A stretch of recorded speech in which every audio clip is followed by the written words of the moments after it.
नमस्कार दोस्तों, स्वागत करते हैं आप सभी की महत्वपूर्ण खबरों में। दोस्तों, आज कुछ बेहद बड़ी खबरें निकल कर आ चुकी हैं। आपको बता दें कि भारत चीन में विवाद जो है वो बेहद ज्यादा बढ़ चुका है। इसी के साथ डोनाल्ड ट्रंप बोले कि दोनों देशों के बीच मध्यस्थता के लिए तैयार है अमेरिका।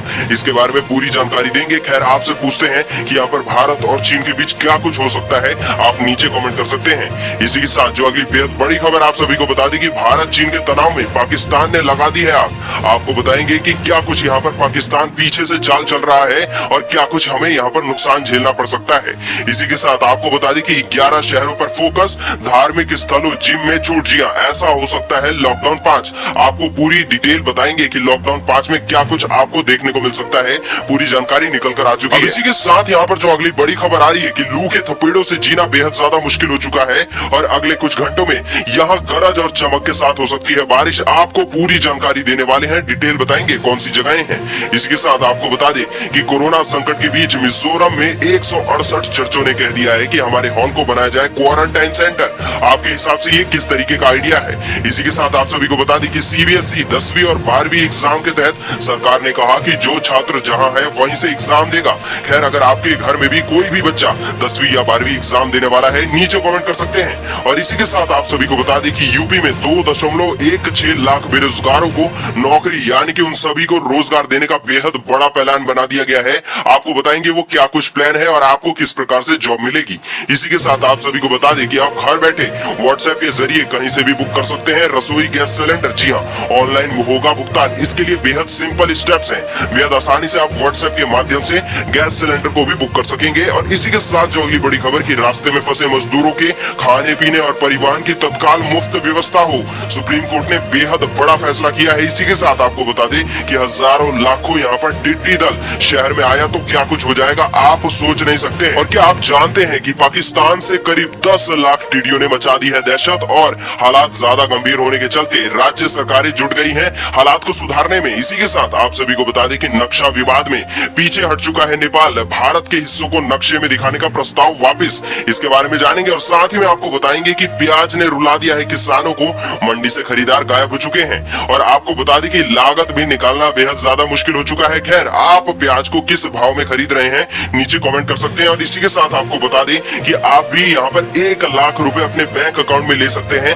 पूरी डिटेल में बताएंगे क्या कुछ आपको करना पड़ेगा। और साथ ही में आपको बता दें कि ममता बनर्जी का रेलवे पर निशाना, कहा कि बिना जानकारी मुंबई से भेज दी 36 ट्रेनें। दोस्तों, और भी बेहद ज्यादा खबरें निकल कर आ रही है, आपको पूरी डिटेल में बताने वाले हैं। लेकिन आगे बढ़ने से पहले वीडियो को लाइक, शेयर और साथ ही चैनल को सब्सक्राइब करना और घंटी के बटन को दबाना ना भूलें। और चलिए सीधा ले चलते हैं आज की सबसे पहली बड़ी खबर पर। आप सभी को बता दें कि भारत और चीन की सेनाओं के बीच सीमा पर बढ़ रहे दबाव के बीच अमेरिका भी कूद पड़ा है। और जबकि लद्दाख क्षेत्र में दोनों देशों की सैन्य टुकड़ियां एक दूसरे से कुछ ही 100 मीटर की दूरी पर तैनात भी हैं और दोनों तरफ से सैनिकों की संख्या भी बढ़ाई जा रही है। तब अमेरिका के राष्ट्रपति डोनाल्ड ट्रंप ने मामले को सुलझाने के लिए मध्यस्थता करने की पेशकश कर दी है। वैसे बुधवार को चीन ने भी अपने रुख में बदलाव का संकेत दिखाया है। और आपको बता दें कि चीन के विदेश मंत्रालय ने भारत के साथ सीमा पर उत्पन्न तनाव को स्थिर और नियंत्रण में बता दिया है। अब इसी के साथ आप सभी को बता दें कि राष्ट्रपति ट्रंप ने बुधवार भारतीय समय अनुसार शाम तकरीबन 5 बजे एक ट्वीट करके कहा है कि हमने भारत और चीन को यह सूचित किया है कि अमेरिका उनके सीमा विवाद को सुलझाने और उसमें मध्यस्थता करने के लिए तैयार है। वे सक्षम भी है। और भारत व चीन के बीच सीमा विवाद पर पहली बार अमेरिका या फिर किसी दूसरे देश ने टिप्पणी की है। बताया जा रहा है कि अमेरिकी राष्ट्रपति की तरफ से बयान देना ही मामले की गंभीरता को बता रहा है। और साथ ही में आप सभी को बता दें कि भारत के खिलाफ नेपाल को समर्थन देने के बाद पाकिस्तान अब लद्दाख में चीन के साथ जारी टकराव पर खुलकर सामने आ चुका है। और पाकिस्तान ने कहा है कि भारत लद्दाख में जो भी कुछ कर रहा है उसे चीन बर्दाश्त नहीं कर सकता है। हालांकि पाकिस्तान का यह रुख चौंकाने वाला नहीं है, लेकिन द्विपक्षीय मामलों में पाकिस्तान का इस तरीके से कूदना शायद पहली बार हो रहा है। खैर, इस बारे में हम आप सभी की राय जानना चाहेंगे क्योंकि एक भारतीय होने के नाते आप सभी की राय बेहद जरूरी हो जाती है। अब इसी के साथ जो अगली बड़ी खबर आ रही है कि फिलहाल लॉकडाउन 4 चल रहा है। और आपको बता दें कि कोरोना संकट के मद्देनजर लॉकडाउन के 5वें चरण का खाका अभी से तैयार किया जा रहा है। सूत्रों के मुताबिक लॉकडाउन 5 को लेकर पीएम मोदी जल्द ही मन की बात कर सकते हैं। और लॉकडाउन के 5वें चरण में कोरोना प्रभावित 11 शहरों को छोड़कर बाकी देश में छूट का दायरा बढ़ाया जा सकता है। साथ ही आप सभी को बता दें कि सूत्रों का कहना है कि लॉकडाउन का 5वां चरण 11 शहरों पर केंद्रित होगा, जिसमें दिल्ली, मुंबई, बेंगलुरु, पुणे और साथ ही साथ बेहद सारे शहर भी शामिल हो जाएंगे। इन शहरों में 70% से अधिक कोरोना केस है। केवल 5 शहरों यानी कि अहमदाबाद, दिल्ली, पुणे, कोलकाता, मुंबई में तो आंकड़ा 60% के पास है। और इसी के साथ आप सभी को बता दें कि लॉकडाउन 5 के दौरान सभी जोन में सैलून और जिम को खोलने की इजाजत भी दी जा सकती है, सिर्फ कंटेनमेंट जोन को छोड़कर। हालांकि इस चरण में किसी स्कूल, कॉलेज, यूनिवर्सिटी को खोलने की इजाजत नहीं दी जा सकती है। साथ ही मॉल और साथ ही मल्टीप्लेक्स को भी बंद रखा जा सकता है। और इसके साथ हमें ये भी बताया जा रहा है कि लॉकडाउन 5 में शादी और अंतिम संस्कार में कुछ और लोगों के शामिल होने की छूट भी दी जा सकती है। और सूत्रों का कहना तो ये भी है कि लॉकडाउन का 5वां चरण 2 हफ्तों के लिए लागू किया जा सकता है। खैर, हम आप सभी से भी पूछना चाहेंगे कि आपके क्या विचार हैं यहाँ पर। जिम, मॉल, ये सारी चीजें खुलनी चाहिए या फिर इसके अलावा भी आप कोई चीज चाहते हैं जो कि खोली जा सकती है? नीचे कमेंट कर सकते हैं। अब जो अगली बेहद बड़ी खबर आ रही है कि भारत में गर्मी के मौसम में कई राज्यों में स्थितियां बेहद ज्यादा गंभीर होती जा रही हैं। साथ ही आपको बता दें कि उत्तर भारत समेत देश के कई स्थानों पर कल यानी कि बेहद ज्यादा राहत देखने को मिलने की उम्मीद है। मौसम विभाग की ताजा जानकारी के मुताबिक अगले कुछ घंटों में मथुरा, डीग, राजस्थान, भरतपुर, आगरा, टुंडला, फिरोजाबाद, एटा और करनाल में गरज चमक के साथ हल्की बारिश देखने को मिल सकती है। खैर, हम आप सभी से आपके राज्य जानना चाहेंगे और साथ ही में आप ये भी बताइए कि आपके राज्य में क्या कुछ स्थिति है गर्मी को लेकर। अब इसी के साथ जो अगली बेहद बड़ी खबर आप सभी को बता दें कि सीबीएसई 10वीं और 12वीं बोर्ड के एग्जाम के तहत सरकार ने कहा है कि जो छात्र जहां है वहीं से एग्जाम देगा। जी, आपको पूरी डिटेल में खबर बता दें कि समस्या को ध्यान में रखते हुए यहाँ पर सरकार ने तय कर दिया है कि जो अपने परीक्षा केंद्र के जिले के बजाय अन्य प्रदेशों या फिर जिलों में स्थानांतरित हो गए हैं, सीबीएसई उनके परीक्षा केंद्र को छात्र के वर्तमान जिले में स्थानांतरित करने वाला है।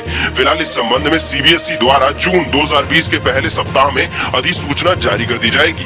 सीबीएसई ने कहा है कि ऐसे उम्मीदवारों को सूचित किया जाता है कि वे अपने स्वयं के स्कूलों के संपर्क में रहें और जैसे ही सीबीएसई अधिसूचना जारी करे उन्हें सुझाई गई कार्रवाई करने की सलाह भी दी जाती है।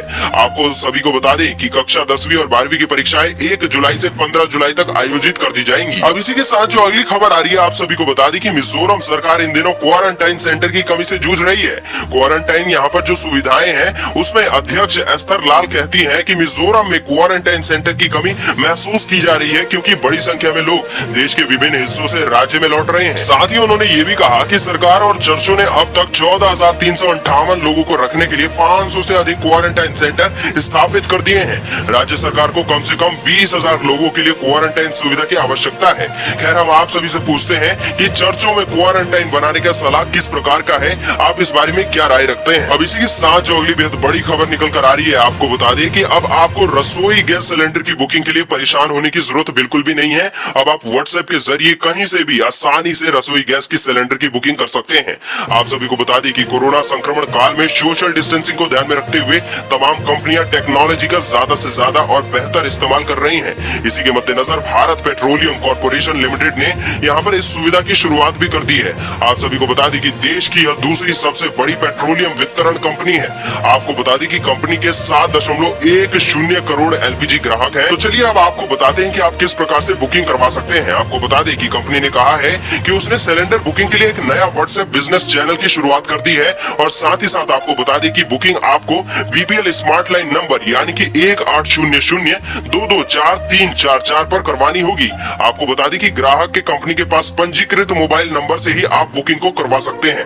और साथ ही साथ हम आप सभी से पूछना चाहते हैं कि व्हाट्सएप द्वारा गैस बुकिंग का ये फीचर आप सभी को किस प्रकार का लगा है। अब इसी के साथ जो अगली बेहद बड़ी खबर आप सभी को बता दें कि यूपी में 2.16 लाख बेरोजगारों और प्रवासी कामगारों को उपलब्ध कराया जाएगा रोजगार। आपको किस प्रकार से नौकरी मिल सकती है, पूरी डिटेल जानते हैं क्या कुछ खबर बताती है।